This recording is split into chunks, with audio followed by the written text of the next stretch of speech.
Hey guys, this is Snoop603 and Fake Thriller, and welcome to another episode of our Battlefield 3 weapon reviews. Today we're looking at the MK11 Mod 0 and the SVD.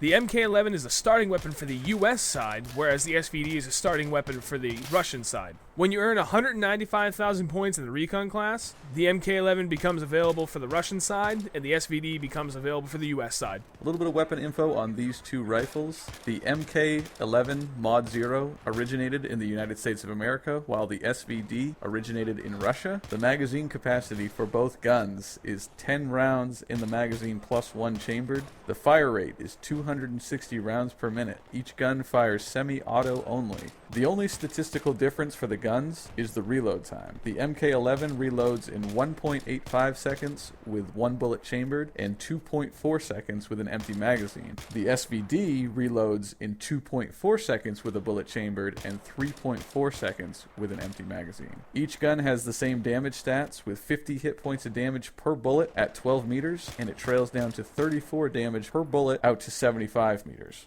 My thoughts for these weapons, given that these are both the introductory weapons for the recon kits, I didn't really expect them to be anything overly special, and they really aren't. The reload time on the MK11 is respectable, and the SVDs isn't overly bad, but it is a little on the long side for reload times. The iron sights in the MK11 and SVD are a bit different. On the MK11, they're slightly larger and are pretty good for really centering your target because you look through a circle.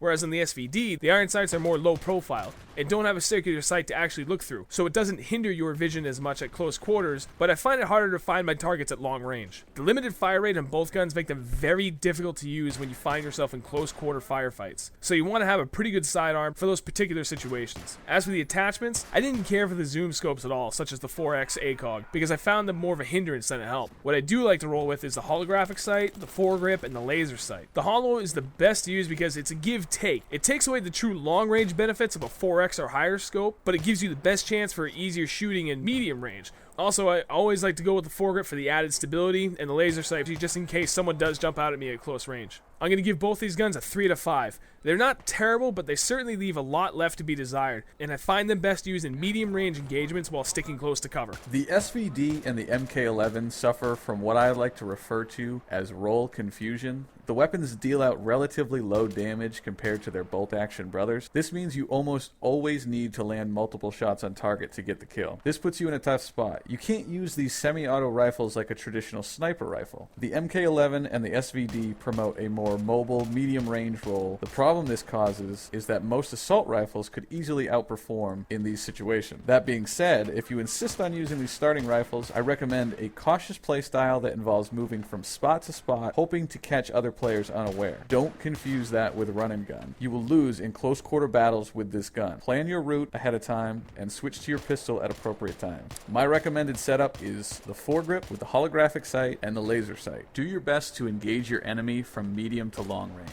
Overall, I'm giving these two guns a 3 out of 5 stars. Alright guys, that's going to wrap up another Shustybang Battlefield 3 weapon review. Hope you guys enjoyed it.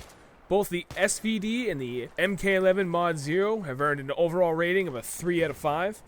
Hope you guys enjoyed the review. Keep coming back for more. Leave comments. Let us know what you want to see in the future. Hey guys, check us out on Twitter at twitter.com/fakethriller and twitter.com/snoop603.